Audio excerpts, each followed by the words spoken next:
ഞാനൊരു തീരുമാനം എടുത്താൽ അതിന് മാറ്റം ഉണ്ടാവില്ലെന്ന് എനിക്കറിയാമല്ലോ. അപ്പോ സാറ് തീരുമാനിച്ചു കഴിഞ്ഞു? അതെ. അല്ല, എനിക്കറിയാൻ മേലാത്തോണ്ട് ചോദിക്കുക, താൻ ആരുവാ? നാരായണ പൂരായടാ പോവേ. തനിക്കൊരു വിചാരമുണ്ട് താ ഏതോ കോപ്പിലെ വലിയ രാജാവാണെന്ന്. താ ഒരു പുല്ലുമല്ല.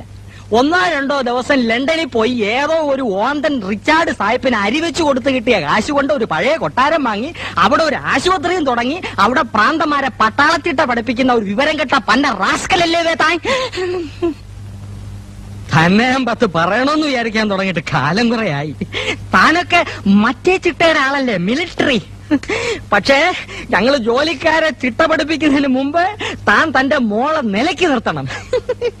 യൂക്കാലിപ്റ്റസ് മരത്തിനിടയിൽ പരസ്പരം കെട്ടിപ്പുണർന്ന് മരം ചുട്ടി ഓടുന്ന 2 യുവ മിഥുനങ്ങളെ ഞാൻ കണ്ട്. തന്റെ സ്വന്തം മോളും തന്റെ ആശുപത്രിയിലെ വാക്ലനും. അനാവശ്യം പറയരുത്.